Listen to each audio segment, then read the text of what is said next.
Hello बच्चों, घर में रहो, सुरक्षित रहो। आज वीडियो क्लास के लिए काव्य खंड पाठ 8, पाठ का नाम क्या है? दोहे, रहीम। अब रहीम के संदर्भ में भी थोड़ा सा जान ले, जो कि ये दोहे जो लिखा उसने कैसे लिखा और कहाँ उसका जन्म हुआ, कौन कौन सी पुस्तक लिखी, कौन कौन सी भाषा में उनका अच्छा जो है सो पकड़ था, इस बारे में भी थोड़ा सा। तो रहीम का जन्म लाहौर में सन 1556 में हुआ था। कब? 1556 में हुआ था। इनका पूरा नाम कोई अगर पूछे जो रहीम का पूरा नाम क्या है, तो अब्दुल रहीम खान खाना। पूरा नाम इसका क्या है? अब्दुल रहीम खान खाना था। रहीम जी कई भाषाओं के अच्छे जानकार थे, एक दो भाषा नहीं, कई भाषाओं के अच्छे जानकार थे, जैसे कि अरबी, फारसी, संस्कृत, हिंदी, इन सभी भाषाओं में अच्छी पकड़ थी उनकी। रहीम जी मध्ययुगीन दरबारी संस्कृति के प्रतिनिधि माने जाते थे। अकबर के दरबार में इनका हिंदी कवियों के लिए महत्वपूर्ण स्थान था। कवियों में हिंदी कवियों के लिए किसके दरबार में? तो अकबर के दरबार में महत्वपूर्ण स्थान। रहीम अकबर के नवरत्नों में से एक थे, सब में मानने वालों में से एक थे। प्रस्तुत पाठ में रहीम के नीति पूरक दोहे दिए गए, नीति पूरक दोहे दिए गए हैं, जो उसका तर्क भी बताता है, नया उपदेश भी देता है। ये दोहे जहां एक और पाठक को औरों के साथ कैसा बर्ताव करना, औरों मतलब दूसरों के साथ कैसा व्यवहार करना चाहिए, कैसा बर्ताव करना चाहिए, इनकी शिक्षा देती है इस दोहे में। वहीं मानव मात्र को करनीय और अकरनीय कैसा काम करना चाहिए, उसका आचरण कैसा होना चाहिए, व्यवहार उसका कैसा होना चाहिए, इस संदर्भ में भी इसमें नसीहत दिया है, बताया गया। इन्हें एक बार अगर अच्छी तरीके से पढ़ लेते हैं तो ये कविता का पंक्ति जो है दोहे का, वो भूलना कठिन हो जाएगा। अब कविता हम लोग पढ़ करके और तब उसका अर्थ समझने के लिए कोशिश करते हैं। जो कविता का पहला, रहीमन धागा प्रेम का, मत तोरो चटकाए, टूटे से फिर ना मिले, मिले गांठ पड़ जाए।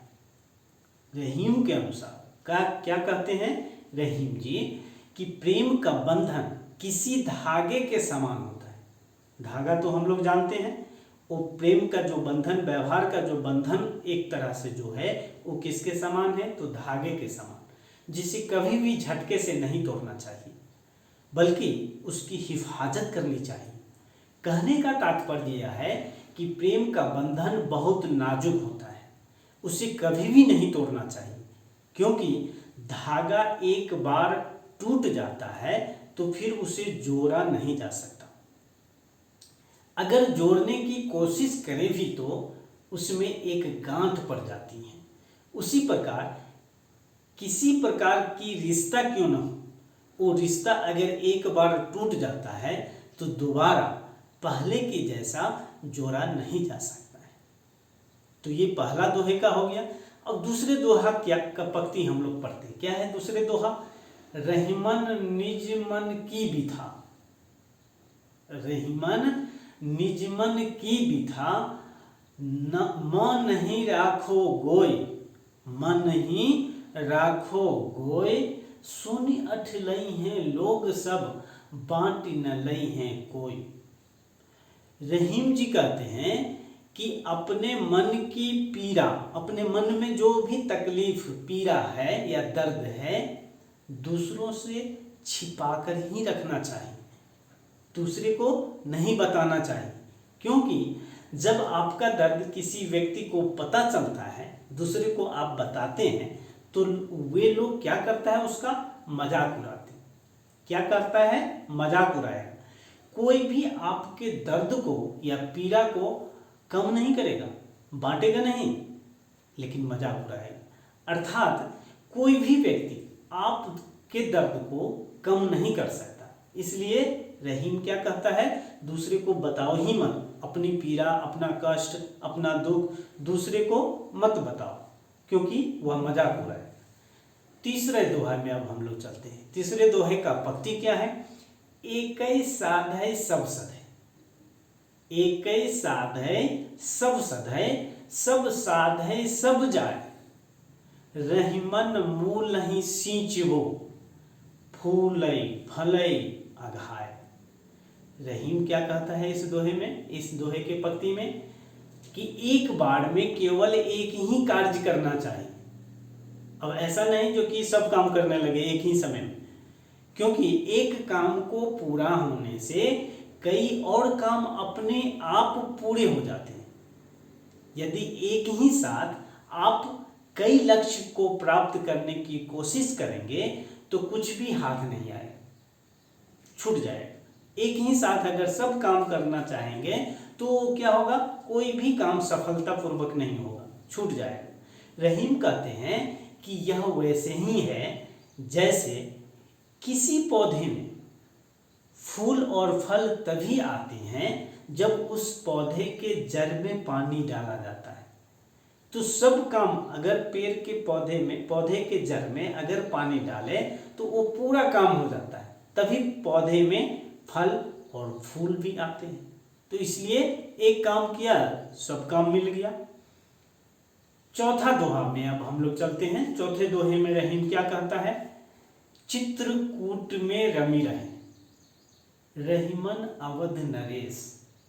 चित्रकूट में रमी रहे, रहीमन अवध नरेश, जा पर विपता परत है, सो आवत यह देश।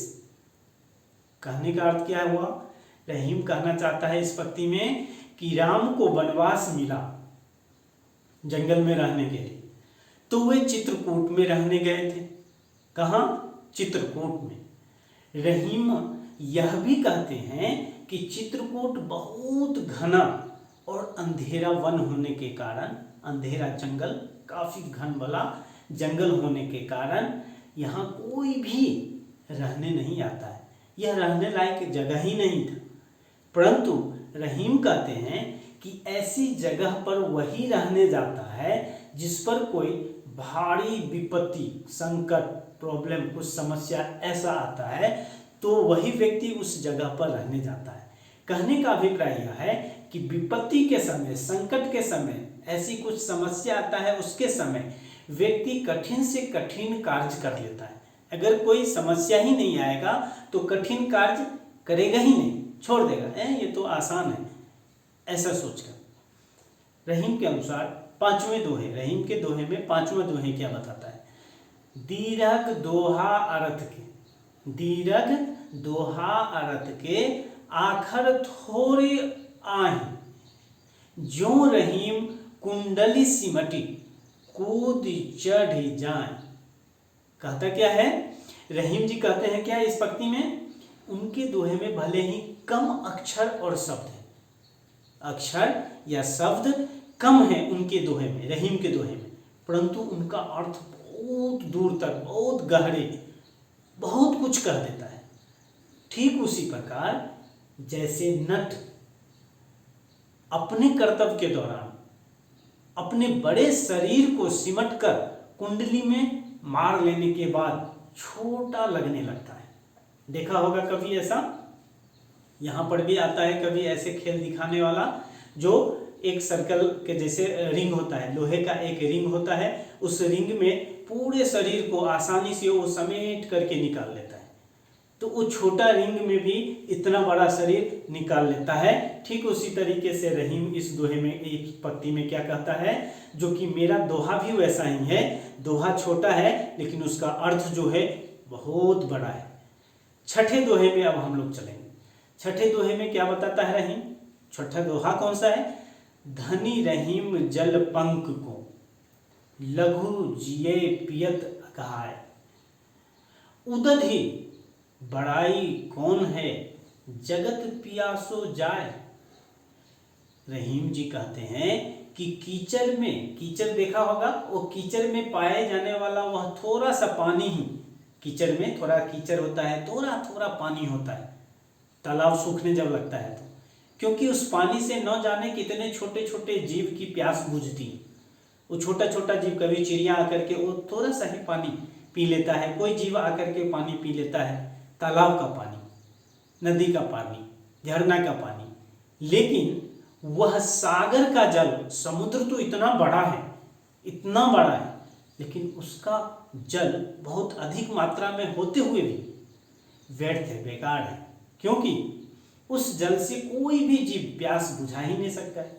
वो चिड़िया पीने जा ही नहीं सकता है, वो जीव छोटा छोटा वो जा ही नहीं सकता है। कहने का तात्पर्य यह है रहीम का इस दोहे में कि बड़ा होने का कोई अर्थ नहीं होता। बड़ा होने से क्या हो गया? यदि आप किसी की सहायता ही न कर सके, बड़ा होने से तो दूसरे को सहायता, छोटे को सहायता करना चाहिए, लेकिन वो तो आप करते नहीं, तो बड़ा होकर के ही क्या हो। दोहे के सातवां अब चलते हैं। सातवें दोहा क्या है रहीम का?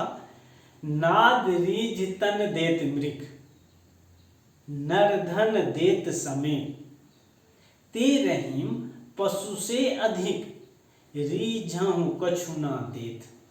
देखो क्या रहीम इस दोहे में कहता है, कितना अच्छा, कि हिरन, हिरन देखा होगा, हिरन किसी के संगीत ध्वनि से खुश होकर, कहीं पर भी जंगल में उस संगीत का आवाज सुनता है, ध्वनि उसका आवाज जो सुनता है, तो वो सुन करके दौड़ करके उसके पास पहुंच जाता है। उसे ये डर नहीं होता है अपना शरीर का, जो मुझे कोई मार देगा या हमें कोई शिकार कर लेगा, ये डर नहीं होता है। अपने शरीर को सौंप देता है और मग्न में वहां खड़ा होकर के और वो सुनने लगता है।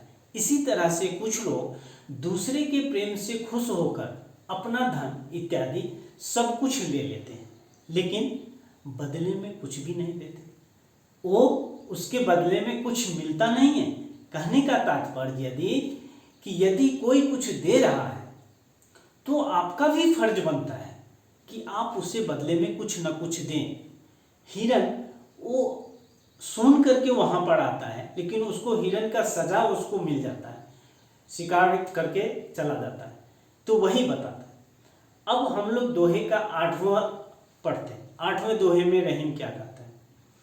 बिगड़ी बात बने नहीं, बिगड़ी बात बने नहीं, लाख करो किन कोई, रहीमन फाटे दूध को, मथे न माखन होय। रहीम क्या कहता है इस पंक्ति में? कितना उपदेश वाली बात देखो, कि जब एक बार कोई भी बात बिगड़ जाती है, टूट जाता है, तो लाख कोशिश करने के बावजूद उसे ठीक नहीं किया जा सकता। वैसे जैसे कि दूध एक बार फट जाता है, दूध फटने का अर्थ क्या होता है? जब उबालते हैं दूध तो पानी अलग हो गया, उसका जो असली चीज होता है मटेरियल वो अलग हो गया। तो एक बार अगर वह दूध फट जाता है तो उसको मथने से जितना भी प्रयास करो मक्खन निकालने का, मक्खन फिर नहीं निकलेगा। कहने का तात्पर्य है कि हमें किसी भी बात को करने से पहले, बोलने से पहले 100 बार सोच लेना चाहिए, क्योंकि एक बार कोई बात बिगड़ गई तो उसे सुलझाना बहुत मुश्किल हो जाता है। इसलिए जब भी कोई बात बोलें, कहें, करें तो सोच समझ कर करना चाहिए। 9वां दोहा में अब हम चलते हैं रहीम का। 9वां दोहा क्या है? रहीमन देखी वरेन को, लघु न दीजिए डारी, जहां काम आवे सोई, कहां करे तलवार, कहां करे तरवारी। इस दोहे में रहीम क्या कहता है कि किसी बड़ी चीज को देखकर किसी छोटी चीज की उपेक्षा नहीं करना चाहिए। ये बड़ा है, ये छोटा है, ऐसा कभी नहीं सोचना चाहिए। बड़ी चीज के होने पर किसी छोटी चीज को कम नहीं समझना है। वो छोटा है तो ये क्या कर लेगा, वो बड़ा है तो बहुत कुछ कर लेगा, ऐसा कभी भी नहीं सोचना चाहिए। क्योंकि जहाँ छोटी चीज की जरूरत होती है वहां पर बड़ी चीज का कोई काम नहीं होता है। एक उदाहरण के तौर पर इसमें बताया कि जहां पर सुई का जरूरी पड़ेगा कपड़े की सिलाई करने का, वहां तलवार लेकर के जाने से क्या फायदा है, और जहां रणभूमि में तलवार का जरूरी पड़ेगा तो सुई वहां ले जाने से क्या फायदा है, वही इसमें रहीम ने बताया। अब 10वां दोहा चलते हैं। 10वें दोहे में रहीम क्या कहता है, रहीमन निज संपत्ति बिन, रहीमन निज संपत्ति बिन कौ न विपत्ति सहाय, बिनु पानी जो जलज को नहीं रवि सके बचाए। कितना अच्छा है। कहता क्या है, आपके पास धन नहीं होता तो कोई भी विपत्ति में आपकी सहायता नहीं करता। धन है, रुपया पैसा है, तो विपत्ति में भी, संकट में भी, समस्या में भी सब पूछने के लिए आएगा, सब कोई पूछेगा। अगर पैसा नहीं है तो कोई पूछने के लिए नहीं आएगा। जैसे कि तालाब सूख जाता है, तो तालाब सूखने के बाद कमल का सूरज, कमल तो हम लोग जानते हैं, वो कमल को सूरज प्रतापी भी नहीं बचा पाता, इतना बड़ा सूरज जो है वो भी नहीं बचा पाता है। कहने का तात्पर्य यह है कि आपका धन ही आपको आपकी मुसीबतों से निकाल सकता है, क्योंकि मुसीबत में कोई किसी का साथ नहीं देता है। 11वां दोहा, 11वें दोहे में क्या बताता है रहीम, रहीम का दोहा क्या है 11वां, रहीमन पानी राखिए बिनु पानी सब सून, पानी गए न उबरे मोती मानुष चून। कहता क्या है इस दोहे में, रहीम पानी को 3 अर्थों में प्रयोग किया इस पंक्ति में। पानी का पहला अर्थ मनुष्य के लिए लिया गया है, जब इसका मतलब वो विनम्र से है, नम्र से है। रहीम कह रहे हैं कि मनुष्य में हमेशा विनम्रता होनी चाहिए। क्या होना चाहिए, विनम्रता होनी चाहिए। और पानी का दूसरा अर्थ जल से है, जिसे आटे से जोड़कर दर्शाया गया। आटा जानते हैं ना, हम लोग रोटी बना करके खाते हैं, गूंथते हैं, उससे वो आटा है और पानी नहीं है तो गूंथ करके खाओगे कैसे। रहीम का कहना है कि आटे का अस्तित्व पानी के बिना नम्र नहीं हो सकता। और तीसरा क्या बताया, मोती, मोती का मूल्य, उसका दाम उसकी आभा के बिना नहीं हो सकता। मोती तो तभी लोग खरीदता है जो उसमें चमक होता है, अगर उसमें चमक नहीं होगा तो क्यों खरीदेगा। तो उसी तरह मनुष्य को भी अपने व्यवहार में हमेशा विनम्रता रखनी चाहिए, जिसके बिना उसका जीवन व्यर्थ हो जाता है। अगर विनम्रता नहीं है तो वो जीवन बेकार है। मनुष्य के जीवन में वो विनम्र होना जरूरी होता है। तो यही रहीम के दोहा 11 दोहा था। फिर दूसरे दिन दूसरा पार्ट लेकर के उपस्थित होंगे। आज के लिए इतना ही, धन्यवाद।